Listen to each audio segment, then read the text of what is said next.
Legacy in Disguise, Kabanata 17. Sa likod ng maulap at nagyayelong kristal na salamin, napatingin ang buong Nanjing City sa isang kasalang halos hindi ka panipaniwala sa ganda. Isang tanawing tila hinugot mula sa langit, mapanlikha, sagrado, at napaka-misteryoso. Habang humahanga at naiinggit ang napakaraming mata, tanong ng lahat, sino ang dalawang pusong nag-isang dibdib sa Celestial Garden? Bakit tila isang lihim ang lahat? Walang bisita. Walang kamag-anak. Walang kahit sinong saksi. Sa gitna ng kristal na entablado, hawak ni Adrian ang kamay ni Elise, mahigpit, tila ba ayaw niyang pakawalan kailanman. Mula sa bulsa ng kanyang tuxedo, inilabas niya ang isang makinang na kwintas na jade, animoy kayamanang hinugot mula sa kailaliman ng lupa. Elise, mahinang bulong niya, na may bahid ng kaba sa boses, regalo ko ito para sa anibersaryo ng ating kasal. Sana magustuhan mo. Napakurap si Elise. Napanganga. Hindi ba ito ang kayamanan mula sa Oralis Lock Store? Halos hindi niya naibuka ang bibig. Adrian, saan mo ito nakuha? Nabigla siya. Nanginig ang kanyang dibdib. Hindi ito basta kwintas lang. Isa itong sagradong alahas na pinag-aagawan ng mga kilalang pamilya. At ngayon, nasa harapan niya, at iniaalay sa kanya ng lalaking inakala niyang simple lang. Sa isang iglap, sumiksik sa isipan niya ang isang mapait na tanong. Sino ka ba talaga, Adrian? Siya ba ang lalaking nakita sa viral na video, ang misteryosong milyonaryo? Ngunit paano? Wala siyang ideya. Walang kahit anong senyales. Hindi maaaring si Adrian iyon. Hindi ang lalaking ilang taon na niyang kilala, minahal, at inakalang simpleng tao lamang. Si Adrian, na noon ay tahimik lang na nakatingin sa kanya, ay halos hindi na mapakali. Gusto na niyang isiwalat ang katotohanan. Gusto niyang sabihin, Elise, ako ang tagapagmana ng pamilya Laurent. Ako ang nakatadhanang humawak ng trilyong kayamanan ng pamilya. Ngunit, pinigil niya ang sarili. Napuno ng takot ang kanyang puso. Paano kung mapahamak si Elise? Hindi pa niya alam ang kasalukuyang kalagayan ng pamilya Laurent. Sa alam niya, may mga tiyuhin at pinsan siya na handang gumawa ng lahat, pati ang pagdanak ng dugo, para maagaw ang yaman.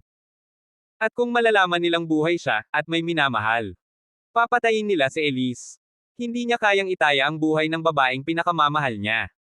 Kaya't ngumiti siya, isang ngiting pilit at puno ng sakit, at nagsinungaling. Elise, hindi ito ang orihinal. Gawa lang ito ng isang alahero na pinahanap ko. Maganda pa rin ang jade, pero hindi galing sa Oralis Locks. Ginaya lang, at medyo mahal din, umabot siguro ng 10,000. Napuno ng kaba ang kanyang boses. Elise, hindi mo ba nagugustuhan? Napatigil si Elise. Saglit na nanahimik ang lahat sa paligid. Ngunit pagkatapos ng ilang segundo, ngumiti siya, isang ngiting may luha sa gilid ng mata. Gago ka talaga. Paano ko naman di magugustuhan to? Adrian, napakarami mong ginawa para sa araw na to. Kung alam mo lang. Hindi na niya tinapos. Naglapat ang kanilang mga noo. Tahimik. Mabigat ang hangin sa paligid. Ngunit naman nilang dalawa ang pintig ng pusong nagmamahalan. Isinuot ni Adrian ang kwintas kay Elise, dahan-dahan, buong ingat, parang inilalagay niya rito ang buong mundo niya. Tinitigan niya ito ng buong pagmamahal.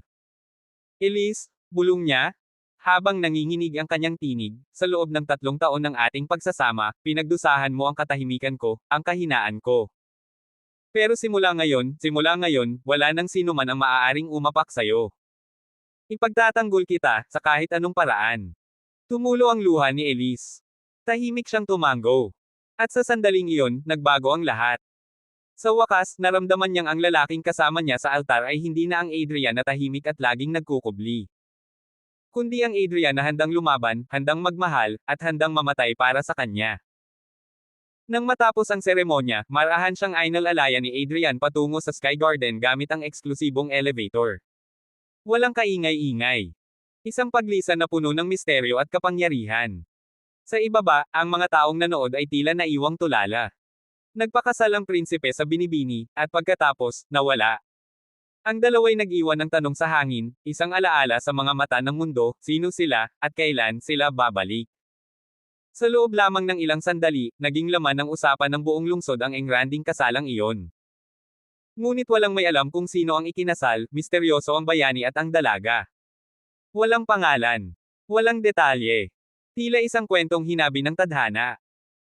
Minamaneho ni Adrian Laurent ang isang BMW 520, bagamat ang totoo'y binago ito mula sa mas marangyang BMW 760.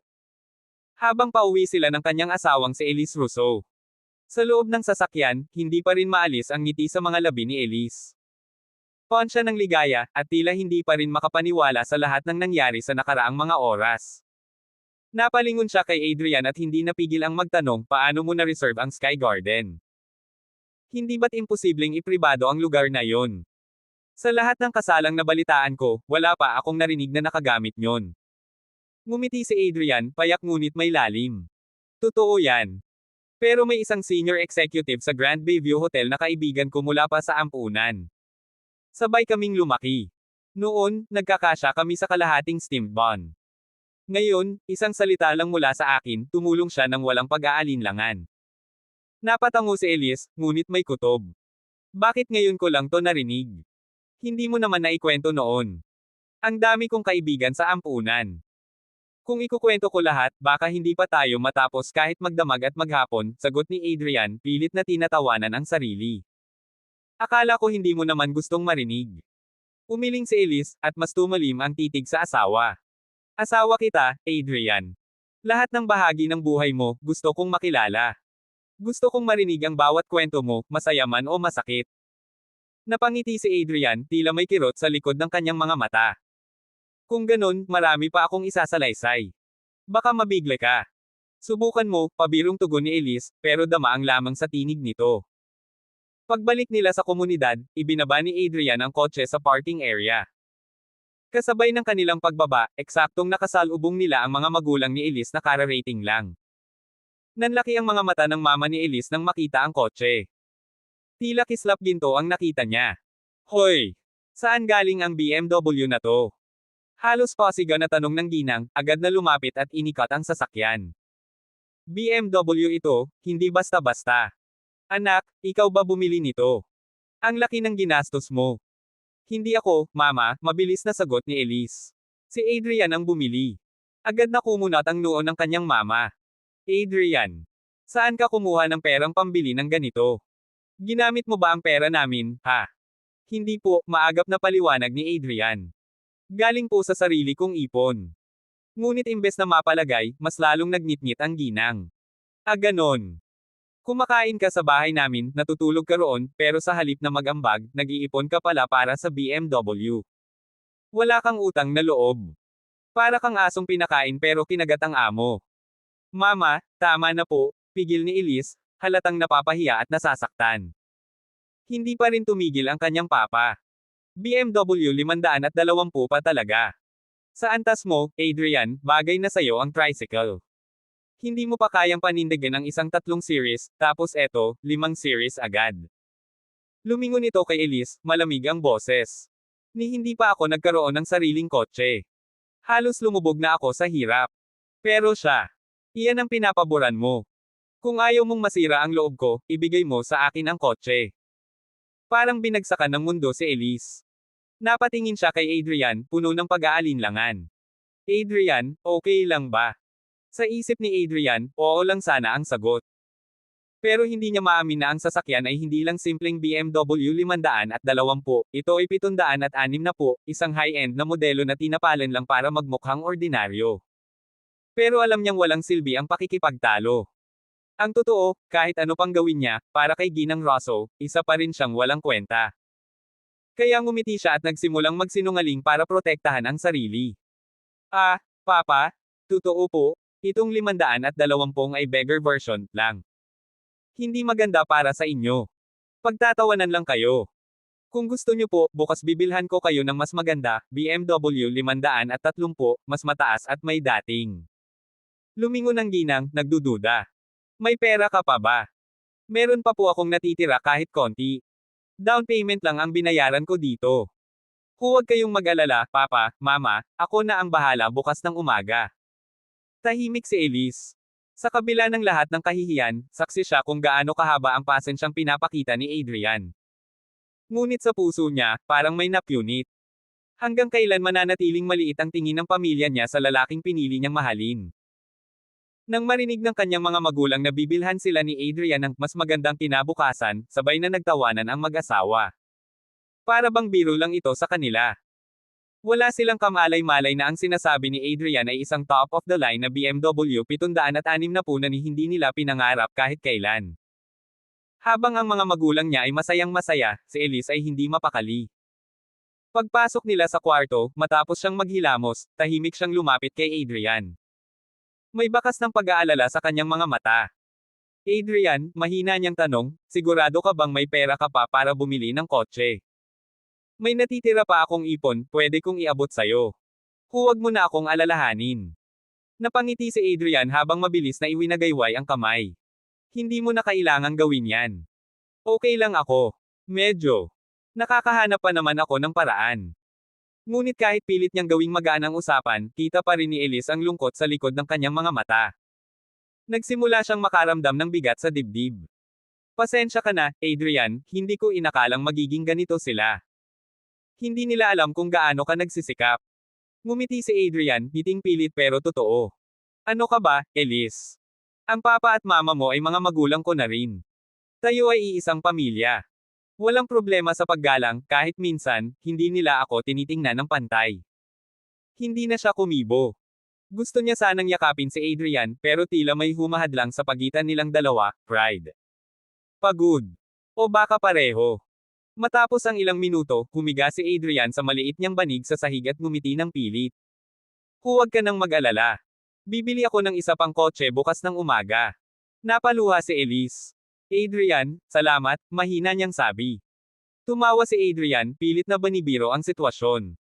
Ang bait mo talaga, mahal ko. Namula si Elise. Hindi ka ba giniginaw kapag dyan ka natutulog sa malamig na sahig? Napahagalpak si Adrian. Ako pa ba? Hindi ako giniginaw, ayos lang ako. Ngunit biglang sumeryoso ang mukha ni Elise. Kung hindi ka giniginaw, edi matulog ka na riyan. Ikaw talaga, matigas ang ulo. Gusto sana siyang isama ni Elise sa higaan, pero sa pagiging matigas ng ulo ni Adrian, nauwi lang sa wala. Sa loob-loob ni Adrian, parang may mahalagang sandali siyang pinalampas. Kaya bigla siyang bumalikwas. O asawa ko, ang lamig pala rito sa sahig, nanginginig na ako. Ani Adrian habang kunwaring nanginginig. Napatingin si Elise. Kung giniginaw ka, dagdagan mo ng kumot. Natahimik si Adrian. Hoy, bulong niya, tila batang napag-alitan. Ilang saglit pa, hindi pa rin siya tumigil. Mahal ko, seryoso na to. Parang nagyayelo na ang kaluluwa ko. Hindi siya pinansin ni Elise. Imbes, tumalikod ito't nagkumot. Tag-araw ngayon, Adrian. Kung giniginaw ka pa rin, baka multo ka na. Gusto mo ba ng jacket? Para nang masisiraan ng bait si Adrian. Mukhang hindi talaga siya makakatabi kay Elise ngayong gabi. Kinabukasan, maagang gumising si Elise. Tahimik itong naghanda para pumasok sa trabaho. Sa kusina, abalang nagluluto si Adrian ng almusal, hawak ang susi ng BMW. Hatid na kita, alok niya habang inaabot ang susi. Napatingin si Elise, napakagatlabi. Yung kotse na binili mo, ako ang gagamit papuntang trabaho. Hindi ba masyado tong magarbo? Ngumiti si Adrian.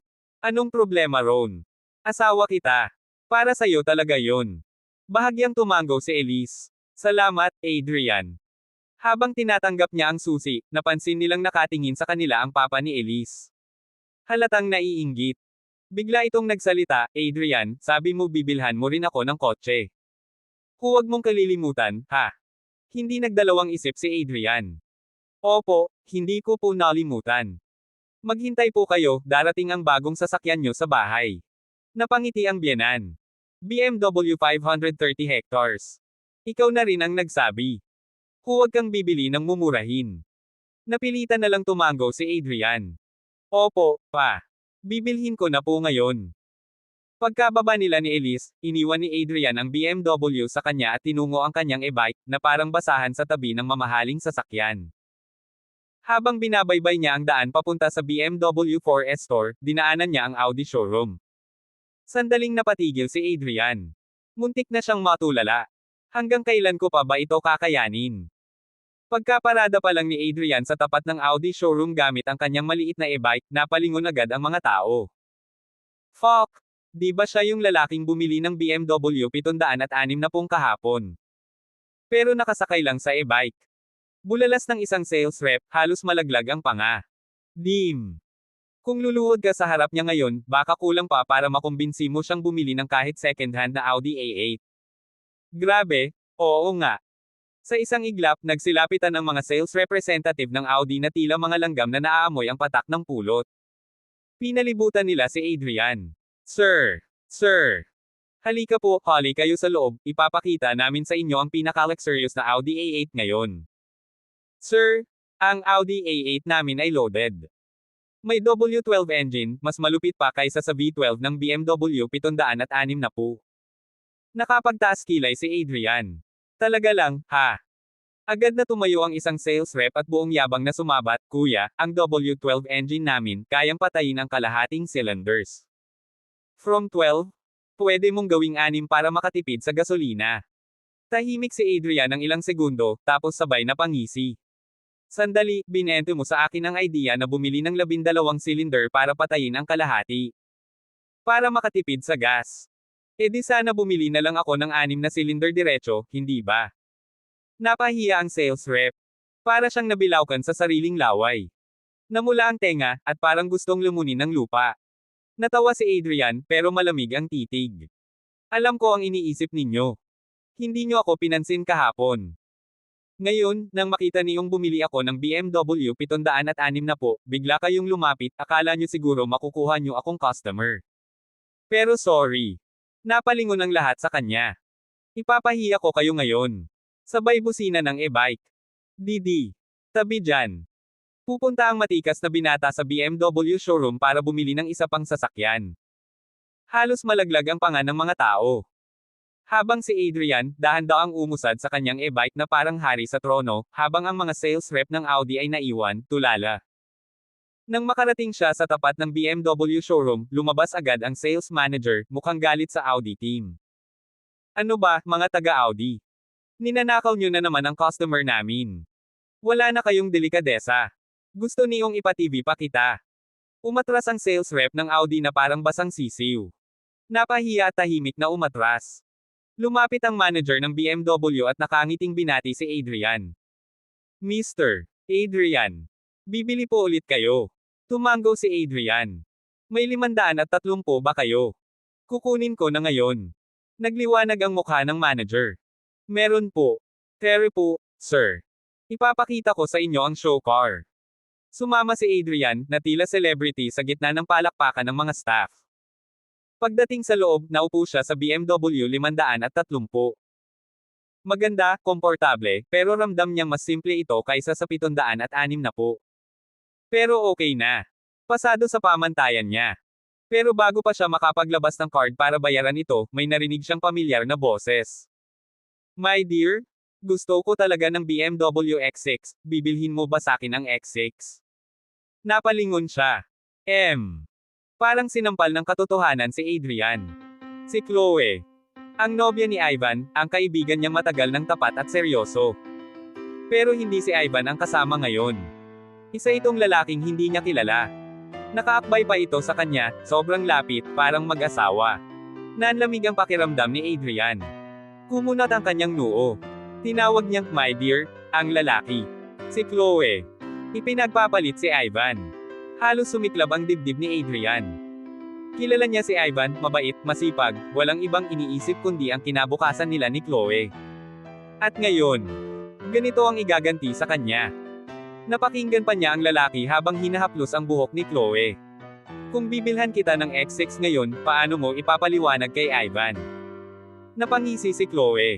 Isang ngising puno ng paghamak. Si Ivan. Huwag mo nang banggitin ang basurang yun. Walang pera, walang kwenta. Ang pamilya niya. Gusto lang ng yaman, pero wala namang maibigay. Kung hindi lang sa tingin ng iba na matapat siya, hindi ko yan pinatulan. At sa puntong iyon, para bang may apoy na sumiklab sa dibdib ni Adrian.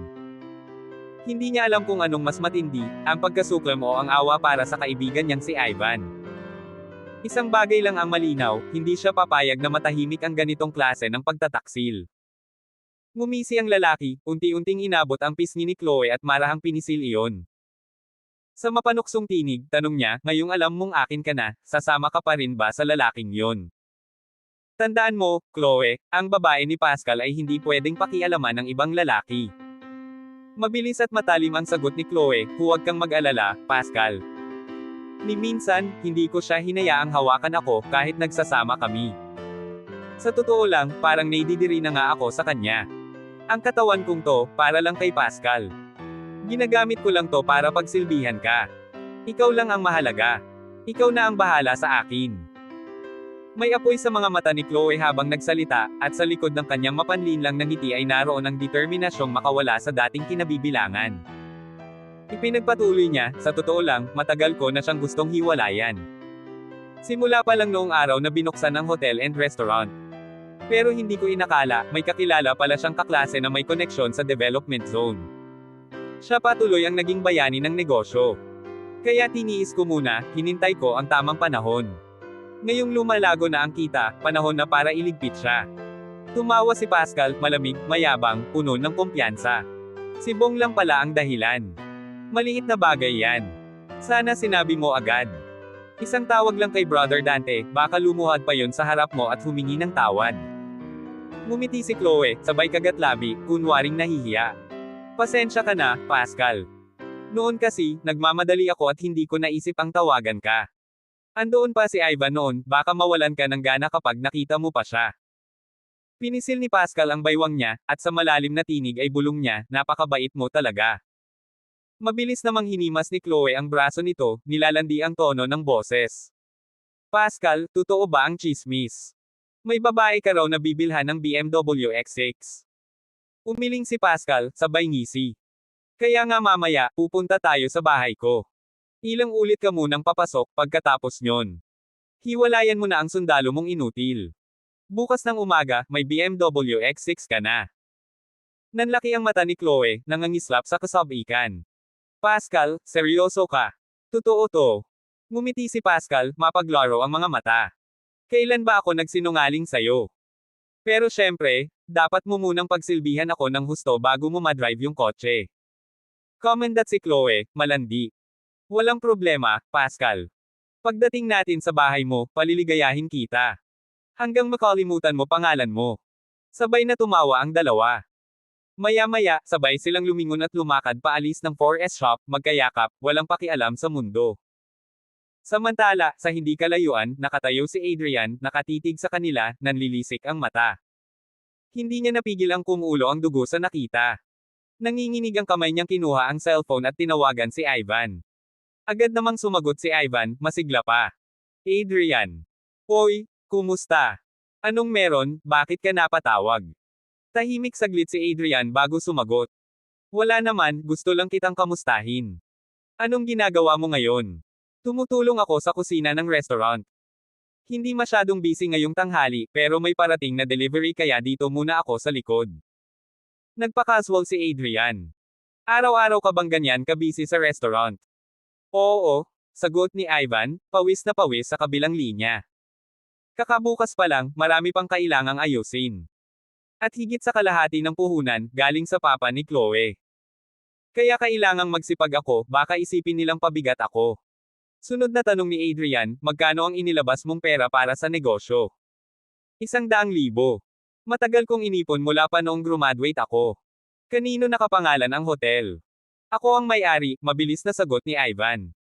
Sa rehistro sa DTI o BIR, pangalan mo ba? Hindi. Nasa pangalan ng papa ni Chloe. Hindi pa kasi kami kasal, kaya hinayaan ko na. Sila naman ang naglabas ng malaking puhunan. Huminga ng malalim si Ivan bago idinagdag, pero sabi ng papa niya, kapag nagpakasal na kami, ililipat din naman sa akin ang buong pag-aari ng restaurant. Napailing si Adrian. Halos may bagsak niya ang cellphone sa inis. Tanga. Pinapaikot ka lang. Ginawa siyang parang hayop sa trabaho, baka, kabayo, alipin. Ginamit siya para magbukas ng hotel at restaurant, pinagod sa likod ng luturan, habang si Chloe. Palihim na nakikipaglandian sa ibang lalaki, nagbabalak ng masama. Wala sa pangalan ni Ivan ang negosyo. Wala siyang habol. At kapag iniwan siya ni Chloe, ubos. Kasama na ang sarili niyang P100,000. Puno ng galit ang boses ni Adrian nang biglang tanungin, Ivan, lumabas ba si Chloe ngayon? Abangan ang mga susunod pang kabanata ng Legacy in Disguise.